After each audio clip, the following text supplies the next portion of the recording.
Come on, 49er faithful, let's get it. Because it's 49er mind. We gotta do this one time for the Empire. It's 49er mind.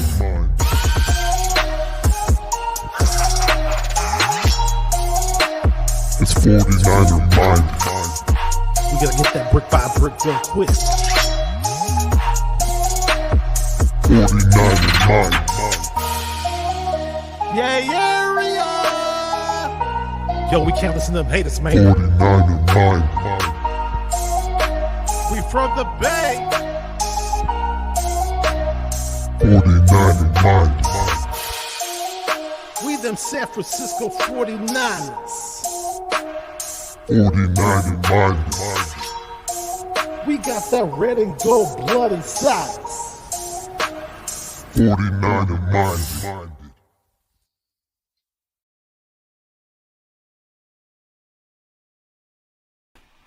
How's everybody doing today? Welcome to another edition of 49er Minded.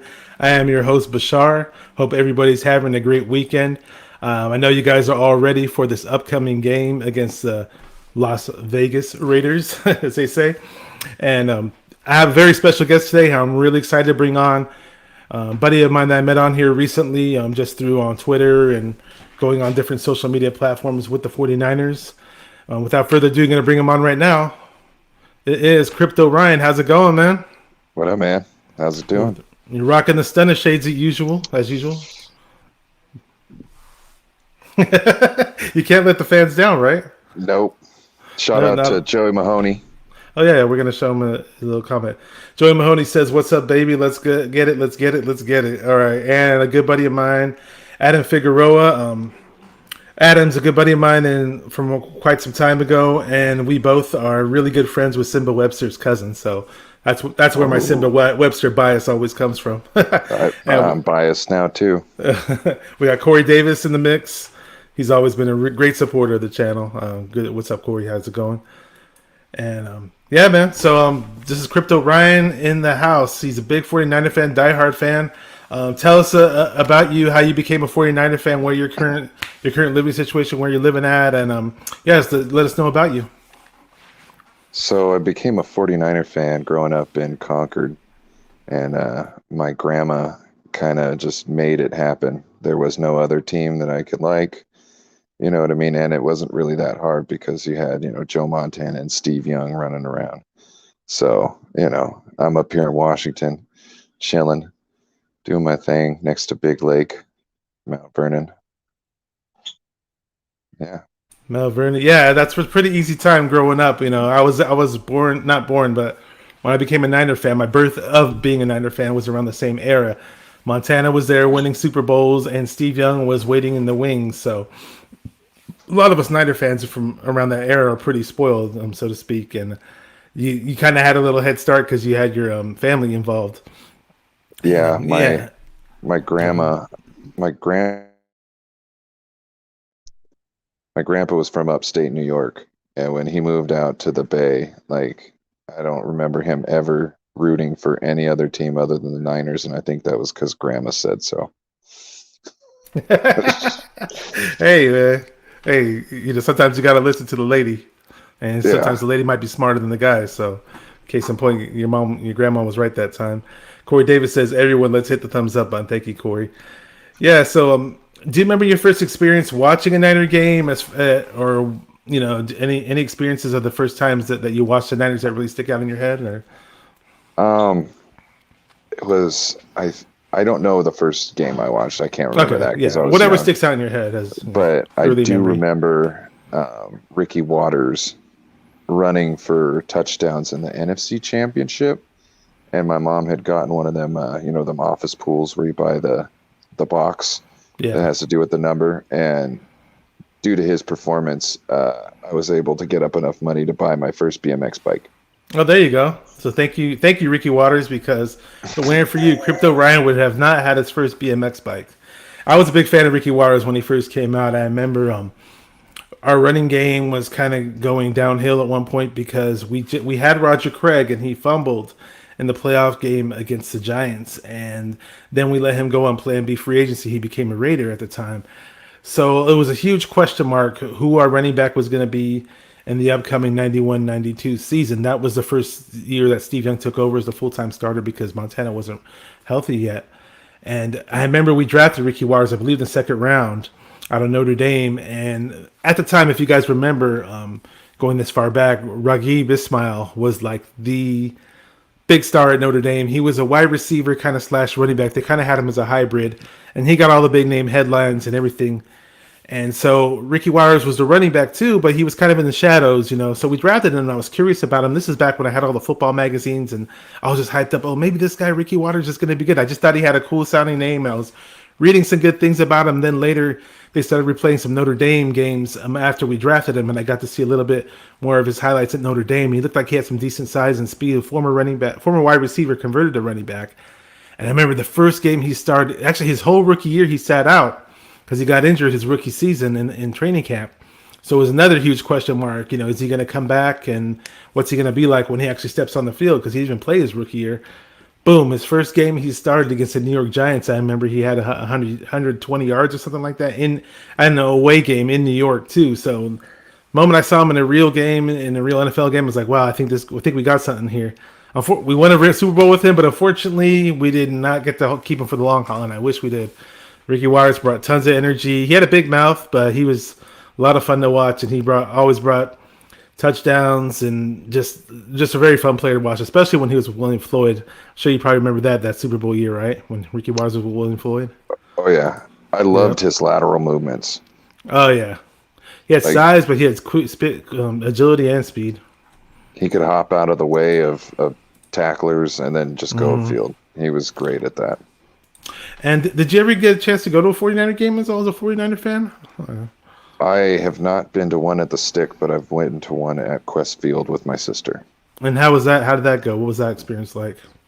Oh, it was great. There was an obnoxious fan in front of us who was, talking all big and bad. It was the year that the 49ers hadn't given up a rushing touchdown all year with Justin Smith and all that stuff. And Marshawn Lynch couldn't score from like a half a yard out. And then later on that game, he broke one for, I think, 20 yards and a touchdown.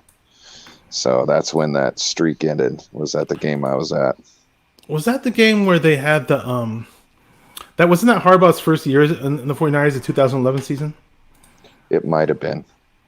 Okay, because I do remember that. And then we had a linebacker, Larry Grant, and it was something where like one fan in the crowd, one 49er fan in the crowd was pouring Skittles down his throat. That might have been the same great game, right? Don't you remember that?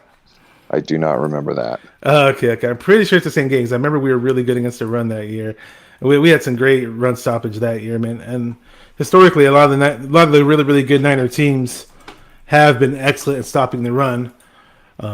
Case in point, this upcoming season with the D-line, which we'll touch on later, how deep the D-line is. I just got a little bit more questions for you as a fan. So you've never gotten to meet any Niner players, have you then? Or never had a chance to do that, or have you? Nope. Never got to meet a Niner fan or player. Niner player. Okay, well, that's got to happen. You got to go to a Niner home game, and maybe you'll bump into some players somewhere down the road. What's up, Niner Sickness? How's it going? He says, hello, faithful. How's it going, man?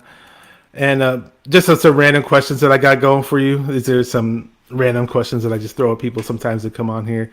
If somebody gives you $100 right now and says, hey, you can eat at your favorite place to eat or a restaurant you've always wanted to go to, what do you have in mind?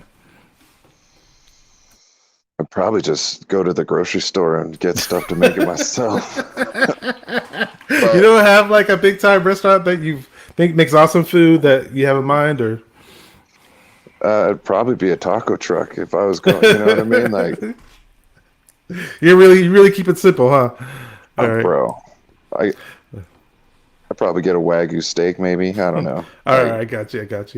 All right, so to my knowledge, you're fairly knowledgeable with rap music. Do you have any like favorite rappers growing up at all, or any rappers that stick out to you that have been influences when you listen to rap back in the day? Oh yeah, Drew Down, Brother Lynch Hung. Damn, Brother Lynch, that guy was pretty crazy, man. Yes, he was. Yeah.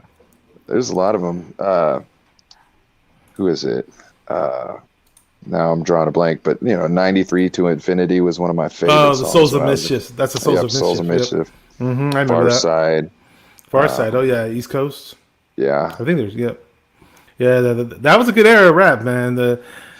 I'd say about 1988 to like 1994. That bubble was just a really really solid area for rap music, in my opinion. Probably one of the best eras, and yeah, it's rap music back then was a whole lot better than it is now, in my opinion. Do you have any rap songs sticks in your head as far as the first rap song that you ever memorized or so, Oh gosh, Poison. oh, by Belle Biv DeVoe? Yeah. Poison. Can't trust a big Poison. button, a smile. That girl is. Oh yeah, oh yeah. I It had that also beat, that catchy beat. Salt and Pepper. Push it. Push I it, thought, yeah, yeah. I See, thought that was during my junior high years. So when I was in junior high, those were like the big songs coming out back then. Yeah, I thought Belle Biv growing up. DeVoe. I thought growing up that it was smush it, not push it. Really? Yeah. You know what's funny though? Back then though, there were a lot of songs where I'd be like trying to make out the lyrics, and I'd stumble across the words here and there, and I'd just think they said this or think they said that because I couldn't make it out. And then years later, I'd be like, I'd go on Google and be like, oh, what are they saying in this song? You know? But I was like, oh, whoa, that's what they were saying. My bad, I got it wrong. Yeah. Unless you had the cassette and you could open up the little book and they had the lyrics in there. Yeah, and you that's the were thing. screwed. Cassettes were still relevant back then. CDs were just popping on the scene, and you did have those lyric sheets from time to time on there. And we got Mr. Richard Nasty says, "I want to see his eyes. He looks." Oh my gosh. Well, usually, Crypto Ryan's fans are usually they don't like it when he takes his stunner shades off. They like it when he leaves them on, and they get mad at him. We can. All right, yeah, it was funny because I'm so used to seeing you with those dollar store stunner shades that that I forgot what you looked like without them. You kind of look like Chris Koceric a little bit, or you could be like his little brother.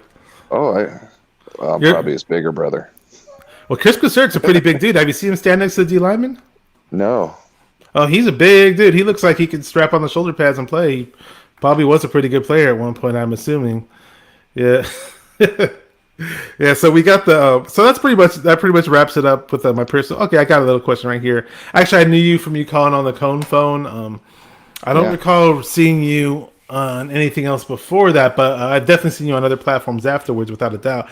How long ago did you start calling the Cone phone or 49er shows in general? If you have any other first 49er shows that you were calling in on YouTube, I started calling in on Jack Hammer's show.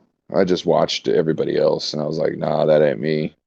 I'm not calling in. And then started calling in on Jack's show because it seemed like he was trying to get things started, needed some more, people coming on his show. So I was like, oh, I'll help a homie out. And I started talking, and I was like, oh, okay, this ain't that bad. And then I called into Cone, and but I've been watching Cone for a minute, probably over a year and a half. Yeah. See, I didn't know about Jack Hammer until a few months ago. Yeah, I just didn't stumble across his channel at all. I didn't hear anybody talking about it. And then I go on there and boom, he's saying he writes for Santa Rosa Press Democrat and he has a press pass and all this, and he's got a fair amount of followers, and he definitely does a good job on his channel, without a doubt. We got a question from Joey Mahoney in the chat. He says, Bash, ask Ryan if he gets shrimp burritos at the taco trucks. Do you? No. What do you get? What's your go-to burrito? I don't get burritos. I get street tacos and carne asada quesadillas. Okay, quesadillas I can roll with. I'm not a big fan of tacos. People get mad at me for this, but I don't like those corn tortillas. I'm all about the flour ones. I don't like fresh onions, but I don't want my street tacos without fresh onions and cilantro. Oh yeah, you gotta have that. You eat Mexican food, you gotta have that on the side, the fresh onions and cilantro, without a doubt. If I was going to a sit-down restaurant, I'd probably get the shrimp.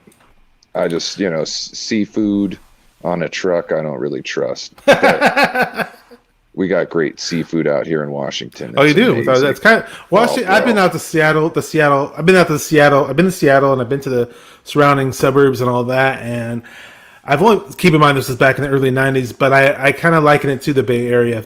Any place I've been to that's closest to the Bay Area, in my opinion, Seattle kind of reminds me of the Bay Area. So you kind of have like a Fisherman's Wharf sort of like vibe there. Correct me if I'm wrong, but at least that's the vibe I got when I was down there. Yeah. Seattle and San Francisco are totally like sister cities. They normally are overcast and whatnot, but when it's sun's out, it's one of the most gorgeous places to be. Oh yeah.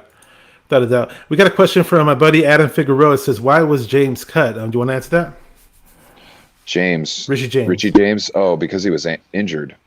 Yeah, he hurt his knee, some type of knee injury. I don't know exactly Yeah, how he got hurt, but yeah. he's What going to what? be out for 6 weeks. And it's funny because he was probably already going to be cut anyways, and I don't know how he hurt himself on the last day of practice. It sounds kind of weird, unless they just made up some injury for him or something. I don't know how. It just seems odd. Yeah. Yeah, but being out for 6 weeks though, there's got to be something. Got me in trouble because my mom said that. Corey W says the song got me in trouble because my mom thought it said bullshit. Oh my god. Yeah, Oh, that was right around the times where songs were getting a lot more risque. So I can understand your mother's concern. Or in my previous episode, I was mentioning how like the first curse words I've ever heard, or first really really dirty rap songs I've ever heard, were the first time I listened to like one of the first Too Short albums ever. My brother brought it home from junior high, and it was like, whoa, what we listen to here? Yeah. Head. I love how that starts out. Oh, so as far as the wide receivers go, since he mentioned Richie James, what we cut Richie James, and for some God, I don't know, I don't even want to say the word, but we pick up River Craycraft. I don't know what the coaching staff sees in him. I don't know what John Lynch may see in him.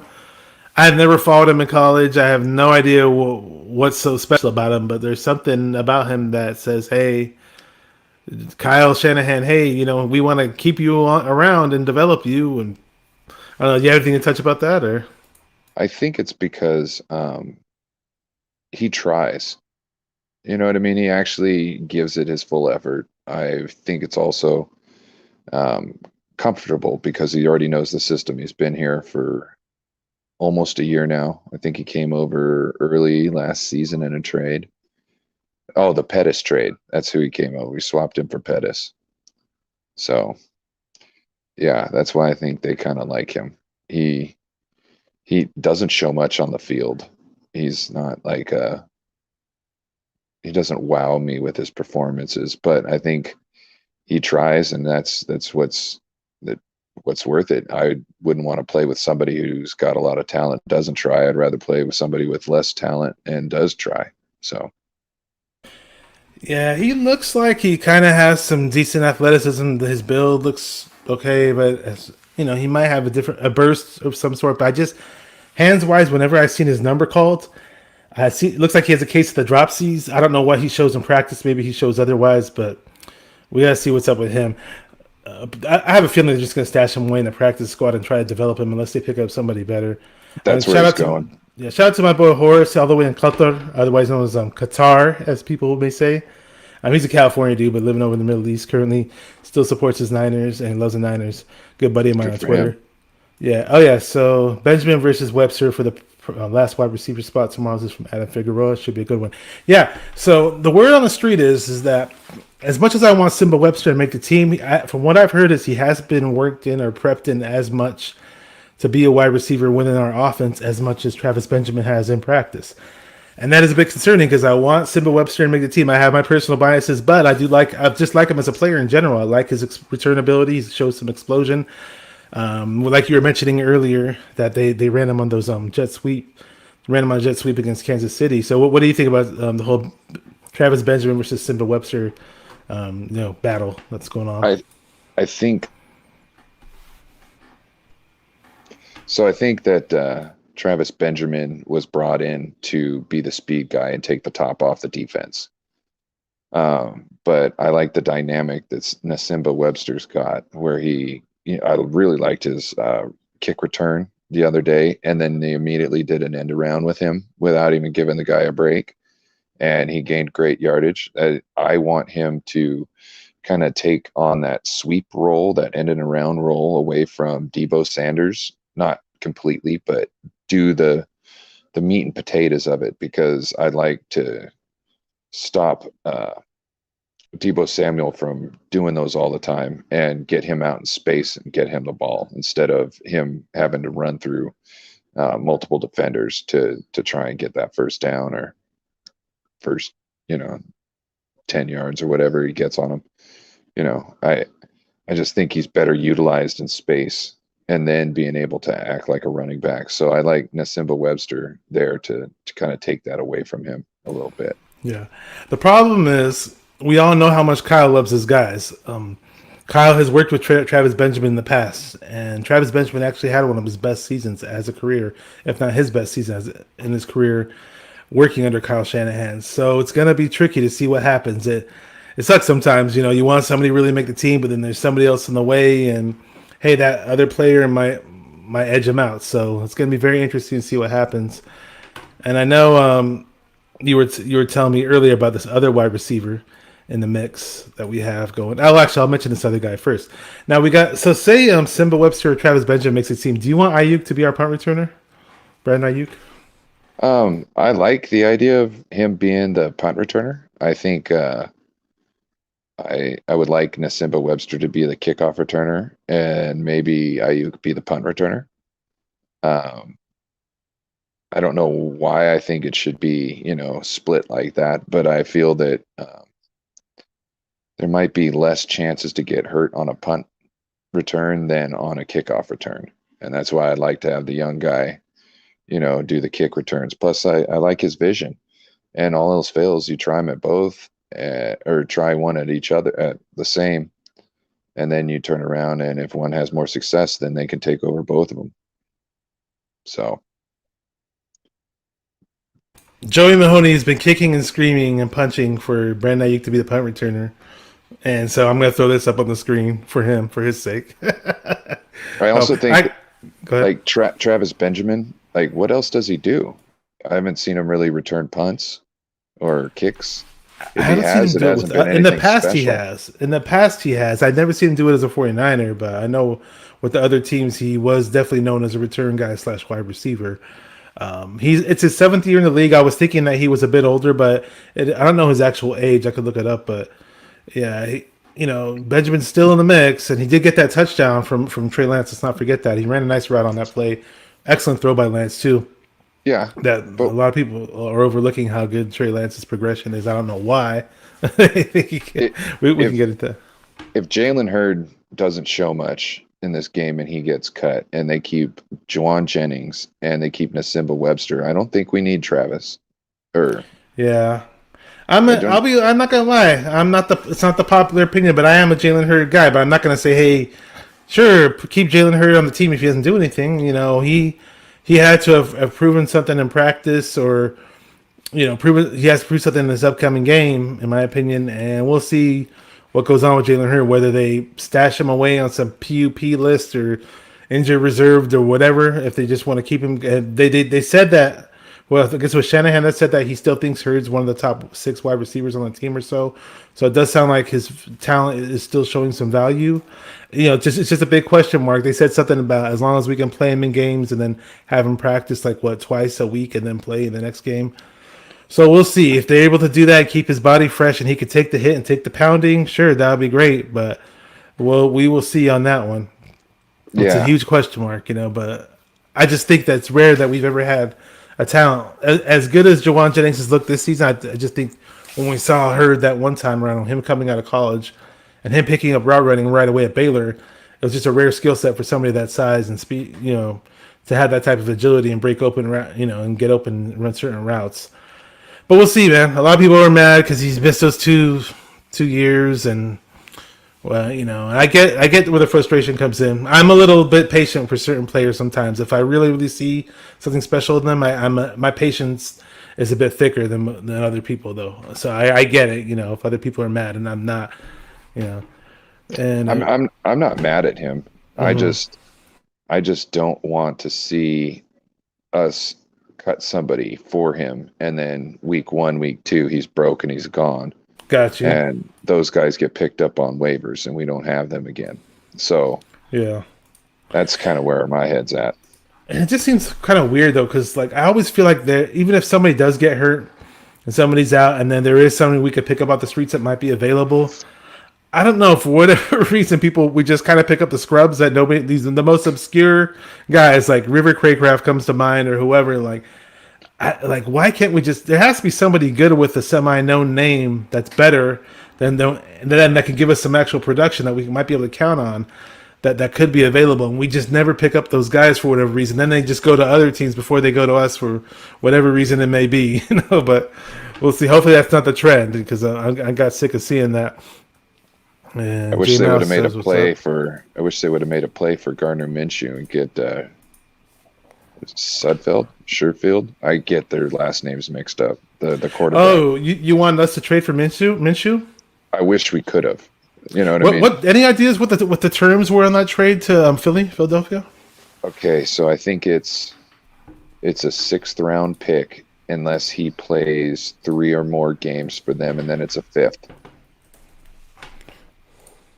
I'm honestly surprised that not that I don't think Gardner Minshew's worth trading for, but I just thought the Eagles were going to throw all their marbles in with what's his name, with Jalen Hurts, almost like Jalen Hurd, and they got Flacco in the mix.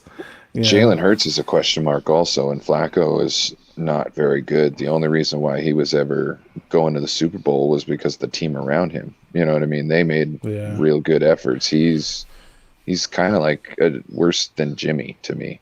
You know what I mean? Flacco in that game, in that Super Bowl, we did play. He played the game of his life. Unfortunately, he played the game of his life against us, and it was so annoying. He was running around all over the place, and we couldn't get to him, even though we had Aldon Smith back then and Justin Smith.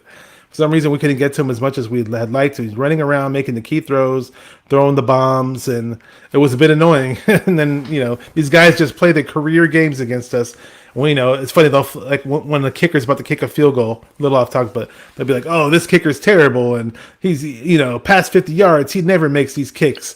And he's on this terrible streak or whatever, and then when he kicks against us, he's like spot on. He's like 4 for 4. It's just whoever plays us, I feel like we get the best games out of their career out of them. We never get them on a bad day. Yeah. I mean, the dream says because it's 49er minded. Oh, so that has to do with Swan Song. Swan Song tell me. Swan Song's got your 49er minded. I know he tries to mimic my song. He tries to. I didn't know it was stuck in his head. I know he tries to mimic my song, and then the dream. I think we were trying to get Chardal to mimic it. Maybe I'll have Chardal on the show one time. And then Amin calls me the Iraqi Biggie Smalls. So we were in a chat for 6 hours yesterday, and I swear every 5 to 10 minutes, 49er minded. Oh, really? I missed that. I don't know how I would have taken that. Hey, Swan Song, that guy's funny, man. I like Swan Song. He's cool. Swan Song's awesome. Shout out to Swan Song. Mr. Je ne sais quoi himself. He always says that phrase. Yeah, I thought he'd be in the chat. I ran it by him, or I put it on my Twitter or something on Discord. What were we just talking about? We kind of went off topic a little bit with that. Flacco, Minshew. Oh, yeah, and then it went off to Minshew somehow. Oh, you know why? Because Richard Nasty was asking, because there's whole misconception, or it depends who you talk to, that maybe we if we were to trade Jimmy G, let's just say Trey Lance just takes over the job, and hypothetically Trey Lance takes over the job in week 3. For whatever reason, Trey Lance just shows that he's more ready than he's ever been, and Jimmy's takes a back seat for whatever reason. And we're ready to trade Jimmy. And what can we get for Jimmy? Do you think Jimmy still has any trade value? Because some people value him way more than other people. I really don't think so. I think CG was talking to, I can't remember his name the other day. It was a Seahawks fan, Norb Cam. So Norb Cam was like, we don't want to see Trey. We want to see Jimmy. We like Jimmy. We know what we get out of Jimmy. You know what I mean? So if the Seahawks know that, I'm sure the rest of the league knows that. Somebody has to have some kind of idea in their mind that they can do something different with Jimmy. And I don't know if that's the case. He has to throw, he's not good down the field. He's not good towards the numbers. He just needs to be over the middle with everything. And I think that is limiting him. And he seems to be making the same mistakes. He does not see that linebacker, and he gets picked. It's not just Fred Warner. Every team we play has got like a Fred Warner. You know what I'm saying? It's not practice. It's in real games. So that's my issues, and I don't think we can get much out of them unless somebody's hurting, and there's enough people out there. Well, here's the deal. So let's look at the recent quarterbacks that got traded. People mentioned the Sam Darnold trade. Now, I wish we had. I don't know if they inquired about Jimmy G at that point in time. Maybe they did. Maybe they didn't. But it seems like they gave up multiple picks for Sam Darnold. Was it the Panthers? Right, the Panthers got acquired him, and some people were making the comparison. Well, if we can, if they traded away this much for Sam Darnold, we can get way more for Jimmy because Jimmy went to a Super Bowl. But I just don't see it that way because Darnold, A, is a younger quarterback. B, you got more athleticism, you got stronger arm, you got mobility, and then C, there's less tread on the tires. He doesn't have the injury history that Jimmy has. So add all that up. I just and then now look at the Minshew trade. Minshew, you can make the argument he has a stronger arm than Jimmy. He's got more mobility than Jimmy, and he doesn't have the tread on the tires, right? Minshew, right? So this is another thing I thought about, and it's been brought up by, I think I've seen it on Twitter and maybe somebody talking about it on YouTube. But look how horrible Nick Mullins looked in his Eagle debuts. He looked horrible, and he didn't look that bad when he was a 49er. He didn't look good at times, but he didn't look that bad. So to me, I'm like, is that what Kyle's actually doing for people? They can turn Nick Mullins, who has a horrible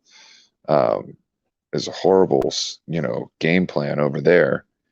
And is Kyle really making these guys look that much better? So would Jimmy have even close to half the success that he has here in San Francisco on another team who doesn't have somebody like Kyle Shanahan dialing up plays to make it easier and better for him? You know what I mean? I went back and watched them. It's funny that you bring that up because some people on Instagram were like, there's one Instagram page called 49ers Rewind, I believe.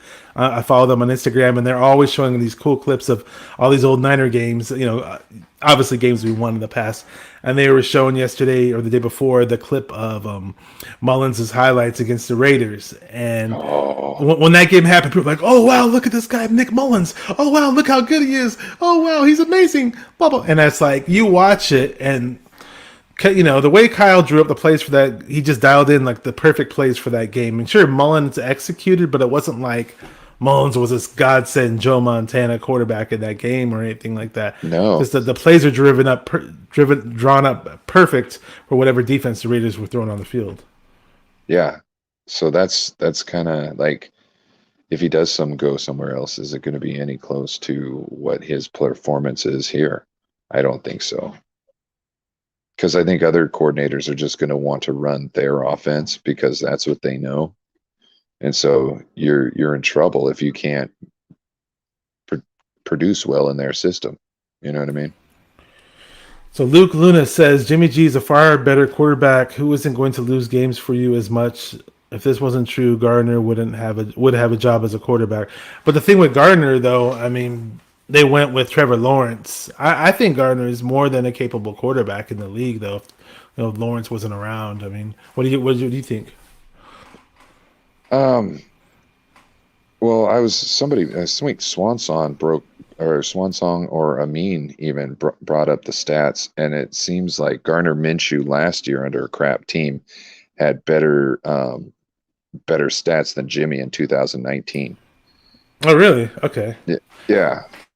Like he had almost the amount of touchdowns with, I think Jimmy had 29 touchdowns with 17 interceptions that year. I think Gardner Minshew had 25 touchdowns with 5 interceptions. You know what I mean? So that's Swansong's always pulling up the stats. I wish he was here, man. So yeah. Where you at, Swan? Yeah, I know. I don't know where Swan is. I put it up on the Discord. You would feel, I can message him right now. Actually, tell him to come on here. It's what was I going to say? So somebody threw up something in the chat that I wanted to put up on here. This is perfect, actually. J Mouse says, "Please do not sign Nick Mullins again." Ha ha ha ha. Yes, when I saw the fact that Nick Mullins was released, I cringed because I was like, "Do not bring him back, Kyle. Don't do it." He might be better than Sherfield. Is it Sudfeld. That's Sudfeld? not He might be Sherfield. better than Sudfeld, but at this point, I think we just need the band-aids off. Let's just leave it off. You I think know, Sherfield might be better than Sudfeld if he played quarterback. That's how bad Sudfeld is. bro. At least he could run. Yeah, exactly. Yeah, say Sherfield, you want to be our emergency quarterback? Go right ahead. Hey. He almost had a butt fumble. Oh, Sudfeld. Yeah, his first snap, he fumbled the ball. It was really close to a butt fumble. Oh man, there you go. We got our boy Pinor says, "You sexy bastards." Ryan, what up? Where's the OG glass? See, you're getting that. Yeah, you said that if you take those Stena shades off, people are gonna get mad. So he says, "What's up, Bashar? What's up, Pinor? How's it going?" All right, there you go. By popular demand, back by popular demand, we got Crypto Ryan with the Stena shades on. Now I can't see anything. Thanks, Pinor. No. And J Mouse says Jimmy G had 27 touchdowns and 13 interceptions in 2019. Okay, so let's talk about this. So we're playing against the Raiders tomorrow. Obviously, the team that I grew up hating first. I was going to junior high. That was when I first really told myself I'm a big time. In my head, I was just so fired up about the Niners at that point in time in my life, and more so than any other time in my life. And I really, really became a 49er fan. And what happened was I'm in junior high walking around, and I see about half of the student body wearing all these damn Raiders starter jackets. And every time I saw one, I wanted to freaking puke. And I got sick of those damn things. And lo and behold, my 8th grade year, I ended up buying a 49er starter jacket. And I was like, all right. So, Raiders, and even in my neighborhood, my two best friends in the neighborhood that were buddy with me and my brother, we were the Niner fans, and those two guys were the Raider fans, and we were always going back and forth about Raiders and Niners. So if it were a regular season game, I'd be a whole lot more hyped up about it. It's preseason. But hey, if we beat the Raiders in preseason, good. Why not? But at the end of the day, it's preseason, and we don't want to get our players hurt, so we do have to have that concern. And I know you were mentioning something about the whole Trey Lance and Jimmy thing, and you think that do you think there might be a possibility, because you brought it up to me, about Trey Lance possibly being the week 1 starter depending on his performance in this game, or what's your thought about that? He would have to have a hell of a performance. He would have to be on time to all his reads, so he doesn't have to muscle it in. You know what I mean? He can throw those short passes with touch. He would have to put up a couple touchdowns. I think I think what he really needs to do is he needs to show people with his feet that he is the real winner. You know what I mean? If he look at that 2-point conversion last game that got called back. You know what I mean? You don't get that out of Jimmy. But you can get that out of Trey. And if we were able to see that more, I'm sure people would understand kind of, okay, this might make a little more sense. And if he can show that, he can throw those passes with touch and be on time with them, because a lot of those heaters that he's throwing is because he's late to the read. And so he's trying to make up with it for his speed instead of throwing it with touch, because if he throws it with touch, he's going to be behind the receiver, or, the window won't be open. So he's really got to, he's got to get those things down. Someone was saying I don't know, 15 of 17, 150 something yards and 45 yards on the run, 2 touchdowns. I'm not really worried about, those stats. But he needs to show everybody that he can make those passes, without having to people breaking fingers trying to catch them. The wide receivers need to learn how to catch those passes though.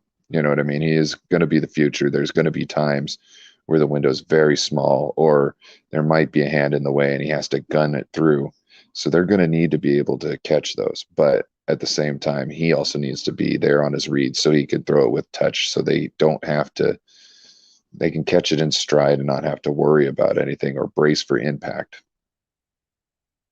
To Jimmy's credit, or just you mentioned the way Trey ran around on that 2-point conversion.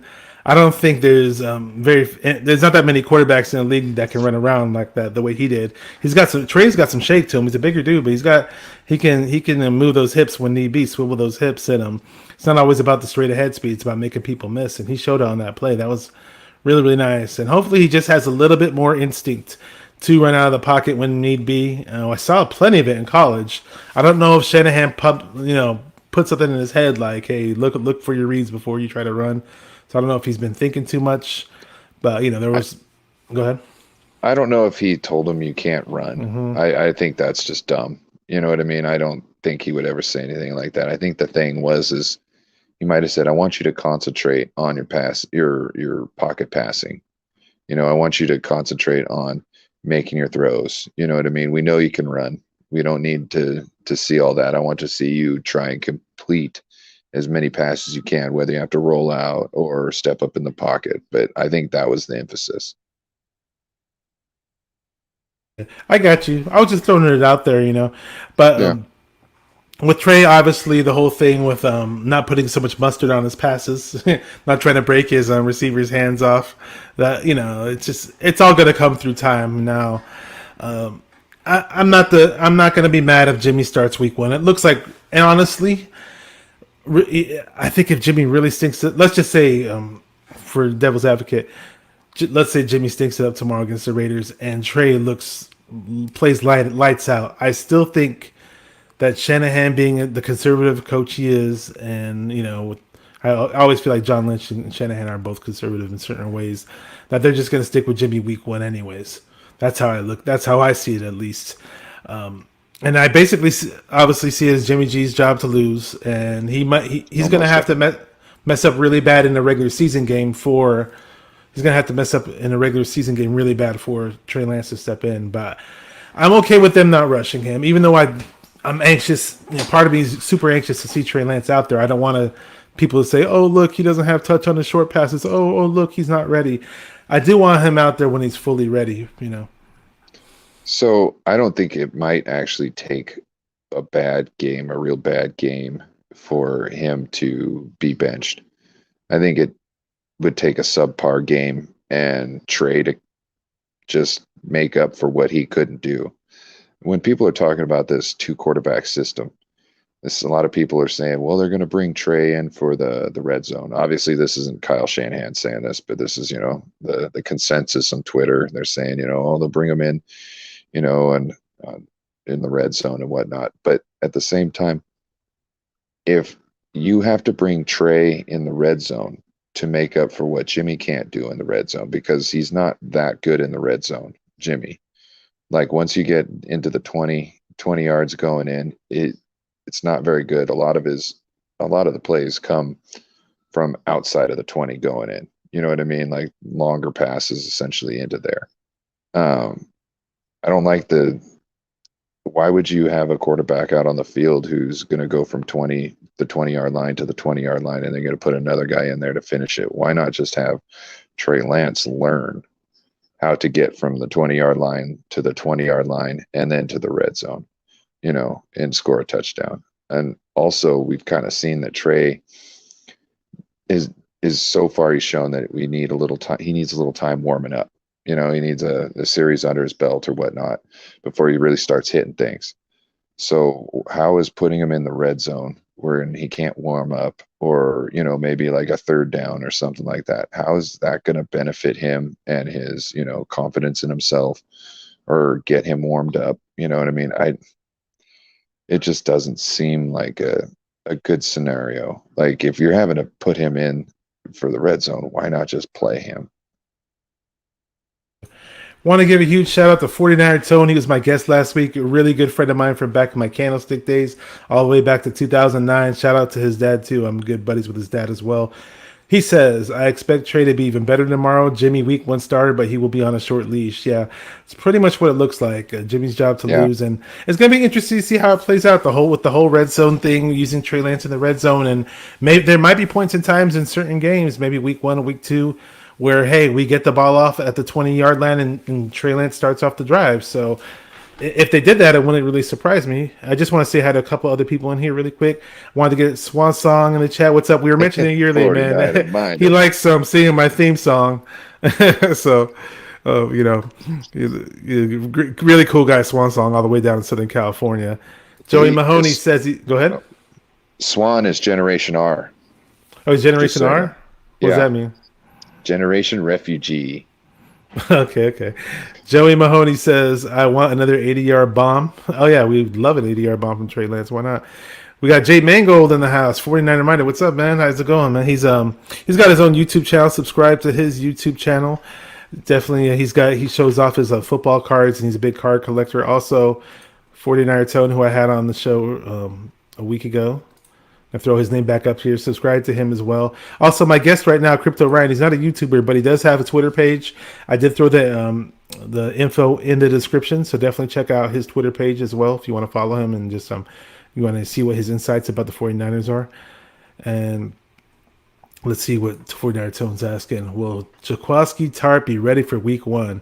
I like our rookies in secondary. Well, rookie, right? You mean Talanoa Hufanga from USC?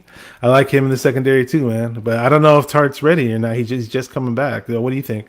We also got Maiden. Jared made it too, yeah. Mm-hmm. So I wouldn't bring Tart back week 1. He was out the other day with his shoe off, and that turf toe is an issue. So I would try and get that healed 100% before I bring him back in the game. I don't know if you know what turf toe is, but it's like having your big toe ripped away from the rest of your toes, and it's like it's going further up it's like a hangnail, but like a toe. You know what I'm saying? Like I've never had a hangnail even. So I just, growing up hearing turf toe when I was playing football initially, I would just think, okay, you just have a hurt toe. I couldn't. I've broken my toe too before, but I just can't think of what it feels like. I don't even know what a hangnail feels like. And I remember the only time I really sat there and really respected turf toe to the degree where it was really something serious, and it was a big slap in the face to 49er fans, like a huge wake up call. Like, damn, maybe these things are bigger than they are. Is when Patrick Willis retired. Like, dang, man, you retired over turf toe? That must be pretty bad, I guess. And he was making it sound like it was a big deal.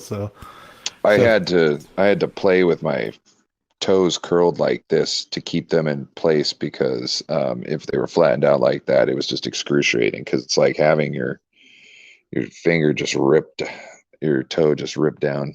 It's horrible. Well, Clinton Dix make the 53-man roster. I hope he does. I'm assuming he does. He looked pretty good against the Chargers. Right? I just don't want. I like that the spark I see in that young man, Maiden. Coach Johnson talks about that guy, and he was an undrafted rookie last year. We had him last year. Actually, we picked him up from Alabama.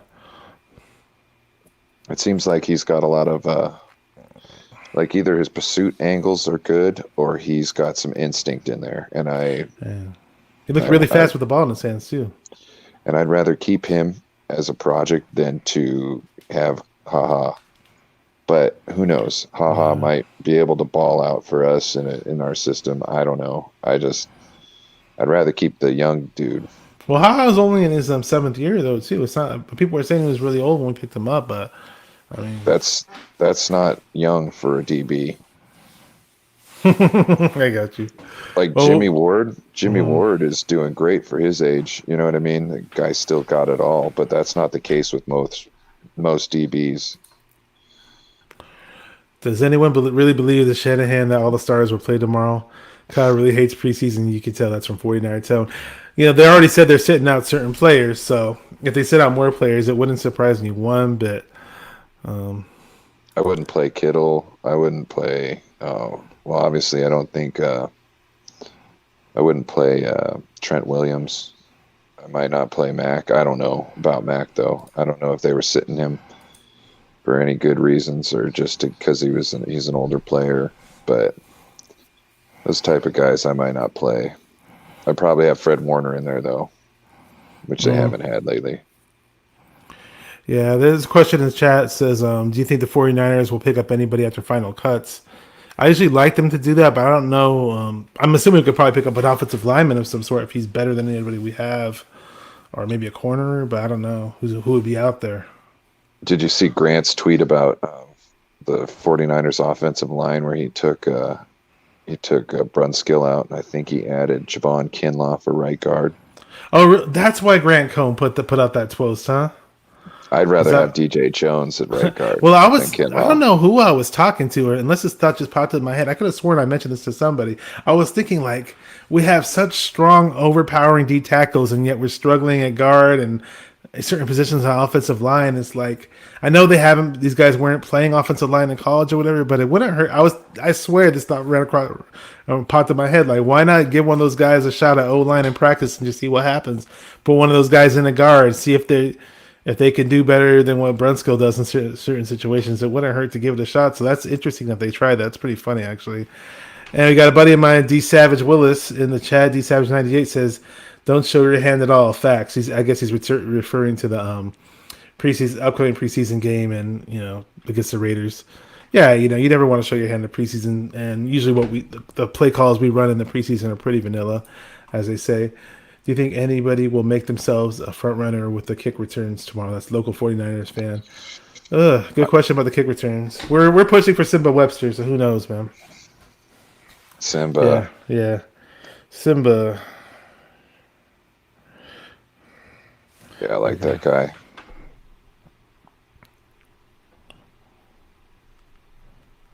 Oh yeah, I like him a lot too. Obviously, I got my connections.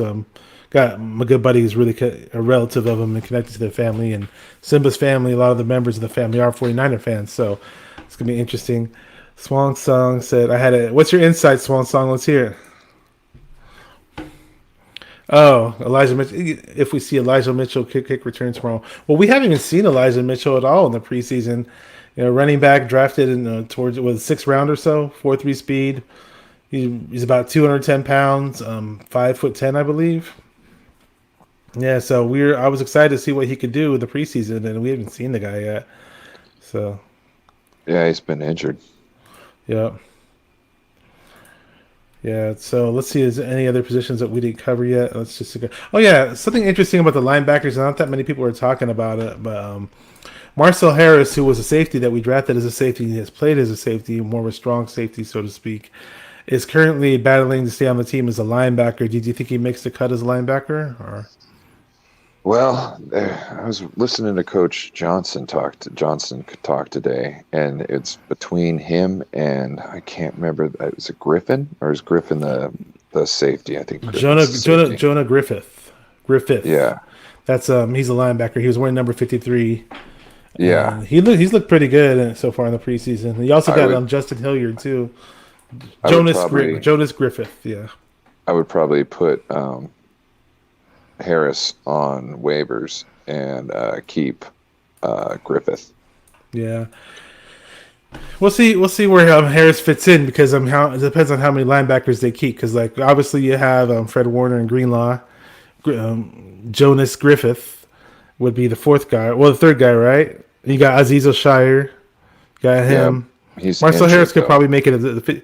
Aziz is currently injured. I think so. So if Aziz is injured, you'd still have Marcel Harris lingering around as the fourth guy.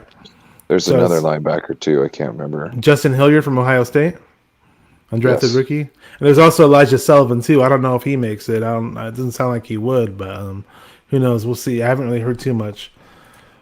And see what else these guys. I'd rather cut Harris over Griffith because Harris has his pursuit angles are off half the time. He's a great hitter. But his pursuit I thought he would. Yeah, I assumed he would, and now I was just assuming this because he's a safety and should be more explosive than the other linebackers. That he should have a leg up on the other linebackers in terms of pursuit and in terms of angles. But if he's not doing well in that department, that doesn't bode well for him.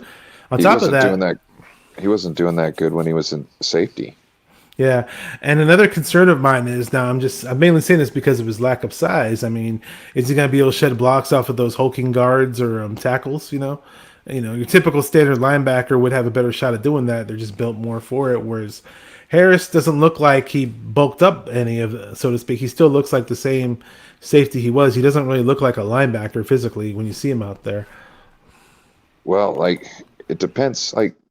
There's techniques to get around it. So if they're coming straight on at you, it's a 50-50. But if they're coming from the side at you, you can turn your back to them, and then it's blocking in the back if they put their hands on you.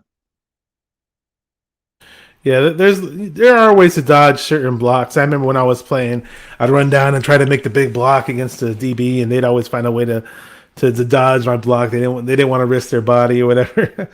Yeah, so it definitely happens. If anybody has any other questions, let me know. Feel free to drop it in the chat if you guys have any questions for Crypto Ryan. I'm looking over the topics that we had. We almost had them all covered. There might be. Oh yeah, here we go. This is an interesting one because our defensive line is super stacked, and I was thinking we do have some holes on our roster. Like, why aren't we making a trade, or who could we trade, and to what team? What team lacks defensive line, and what could we get in return? Do you have any insight on that in I terms of don't our D know. line room? Well, the Seahawks need extra defensive linemen. I don't know if we want to be trading our guys to them, but Especially since you live in Washington, man. You don't want to trade anything to the Seahawks. Come on now. no. But what I see is, if we did, we need to trade them for a offensive lineman, and if it's a tackle, it's a tackle. If it's a guard, it's a guard. But I think people have been talking about having Moore switch from backup left tackle to right To guard, I've heard which I about don't that. have a problem with. I'd be And if okay with we- that too. He could be a swing guy. Yeah. Yeah, and like whoever we get wouldn't be like our a starting person, obviously, because we're not giving up our good ones, but like they're also going to need time in the system. So being a swing tackle or something like that would be okay, taking his spot. Swan Song says the Jets want someone. Yeah, one of their D linemen got injured, right? I forgot his name. Defensive end. Defensive end, yeah. So But maybe we don't have extras.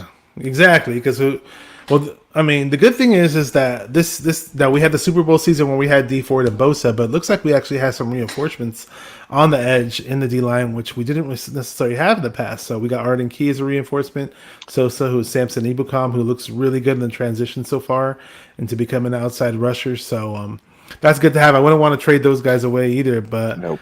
yeah, the only guy that would come to mind that we could dangle might be Jordan Willis, but Jordan Willis doesn't. I don't think he holds value to other teams. I mean, he's coming around and looking good in the preseason, but he has that suspension too. So, upcoming suspension. Yeah, they're going to want somebody who can play. Yeah, we got the strong, big, bulky D tackles though. There has to be some team out there, probably even an AFC team for all I know, that might have some interest. And who But knows if we also- could get a. Go ahead.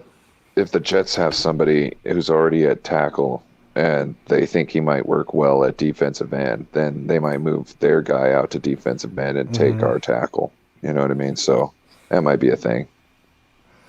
Yeah, and let's see. Swan Song says trade D Ford. I don't want to trade D Ford away. I still think I'm still holding on to the bit of talent that he has left in the tank. I mean, they Do said you he had think we like, could? I don't know. It's hard though. Who's going to take on that salary? I mean, I don't know. We've got the salary down a little bit, but it's the thing is why are you going to trade for somebody who we even don't know if they're going to play a full year? Yeah, I don't see. I think he's just being funny with that one. No. Yeah. So we can always make a trade before the deadline if our D line stats up. So, I mean, he did mention the New York Jets. There is that Saleh connection with Robert Saleh, but he's not the GM. But I don't know if he can whisper into the GM's ear and say, "Hey, I really like these D linemen on the 49ers. I've coached some of these guys up before, and let's bring one of those dudes in." It wouldn't surprise me. It wouldn't shock me if that happened. It would have more pull with Oh, yeah, the without a GM doubt. because he actually knows firsthand. It's not like they're taking a guess. Well, I think what I've seen on tape, none of that. It's like, nah, I've talked to that man. We've watched him. I helped mold him. He's good in the room. All that type of stuff. Without a doubt. If anybody has any more questions in the chat, let me know because we are approaching the hour mark. Looks like we've pretty much covered everything that we had in mind to talk about for today. Hopefully the 49ers, hey, I wouldn't mind an entertaining game when we rack up the score and make the Raiders look bad, and I could laugh it up and have fun watching the game. And I mean, what do I want to see? I'd love to see. I talk about Trey Lance all the time. I'm not going to hide it. Sure, if we're going to start Jimmy G as week one quarterback, that's fine. I'm not going to complain about it. I'm going to support it. But, there's no denying that Trey Lance is the future. If Steve Young is being extremely vocal about Trey Lance should be playing right away, you have to listen to what he says. He's a Hall of Fame quarterback. He's a former Niner. And I'll be honest, when I had my doubts in Jimmy, my doubts got a whole lot stronger when Steve Young was extremely vocal about it midseason last year. I have a question for you. What kind of game do we need to see from Jalen Hurd to justify putting him on a roster? What do you think you need to see? What do I need to see? I mean, sure, it would be nice to see just a something similar to what we saw when he played the Cowboys at one time, right? Either something where he's posting somebody up like a basketball player in the end zone and twisting around and jumping up and catching a ball over somebody. That would be nice. A play like that, or some type of slant where he runs with aggression and runs with power and breaks some tackles, get some rack yardage and looks like he's hard to bring down and just brings that certain energy. When we first got him, it felt like we had a 6'4", even though his list at 230, he said in the press conference after that Cowboy game, he was still at 240, which was his running back weight at Tennessee. So I think he might have dropped some pounds since then to put less stress on the joints. But either way, he's got to show that ferocity, that anger when he runs with the ball, similar to what Debo and Ayuk. And it's just you kind of have a shifty 6'4" big receiver that has good route running skills, and he's got to put it all together and show that he can, bang it out week after week and not be this guy that doesn't practice or play. Otherwise, other guys will step right up in the mix and he might be stashed away on the PUP list or injured list, or maybe just cut and go off to another team. So as much as guys like me want to see him succeed, it's, the NFL is a big boy sport and things don't always go as planned. So, and if he can't do that, we've got Jawan Jennings. Oh yeah, I like what I see Jawan Jennings a lot too. He's really impressed me. So, me too. Yeah, and this is before the preseason even started. I saw some clips. One clip where it was just straight up on a deep route, and Jawan Jennings got separation on Jimmy Ward. Another situation was like on a crossing route of some sort, and again, Jawan Jennings got separation on Ward, which is not an easy thing to do. He just looks. No, it's not. And I watched a little bit of Jawan Jennings in college, and he looked more like a big lumbering wide receiver back in college he went on some jump balls, but I never really saw him get any type of separation in college, and he looks like he's changed things up a bit. He's changed his body, and it looks a bit promising. I'm glad. And hey, Sherfield in the mix that's a, you got a 6'1", 210 running back looking type of dude. Almost built like an smaller version of Anquan Bolden, but yeah, he's a deep threat. So it's, we got some nice nice wide receivers stepping up, and Sanu's the veteran, and does Simba Webster step up? Does Travis Benjamin the veteran step in? Does Jalen Hurts step in? And, we're gonna find out how this wide receiving core shapes up, and sometimes we sit around and wait. Oh, these other teams may drop these good guys, good players that are good and available. I don't know if we're gonna be looking into that to pick up a receiver from another team. I kind of think we probably won't, but it doesn't make me happy when we keep giving contracts out to guys like River Craycraft. I'll tell you that much. Yeah, Josh Mangold has a question. I'm gonna read it off, and you can answer it if you want. Josh Mangold says, "Does anything change if Jimmy throws 2 picks tomorrow and Lance scores 2 touchdowns?" Good question. If he scores 2 touchdowns with his legs, I think that's definitely something.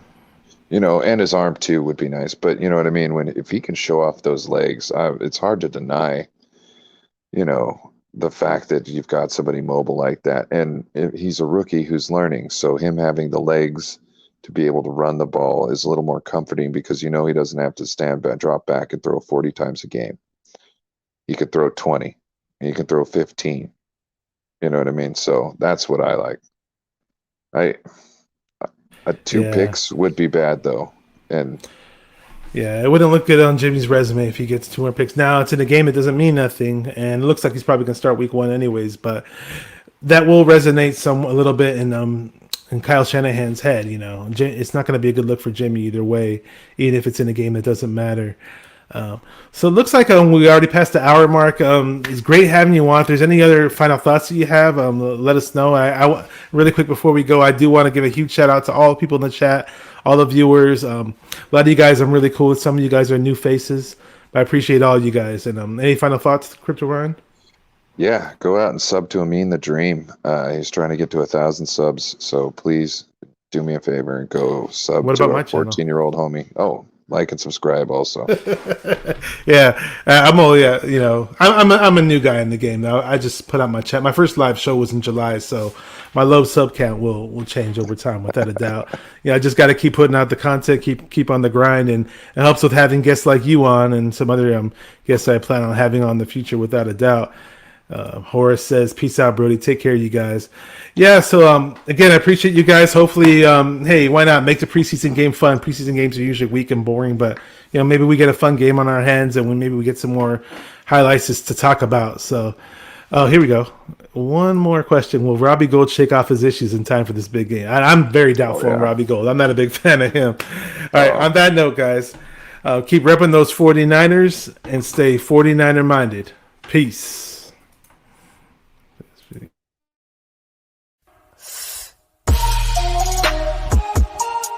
Come on, 49er faithful, let's get it.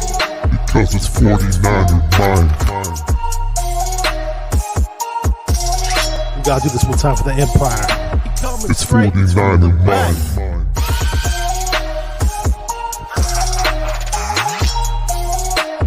It's 49er mind.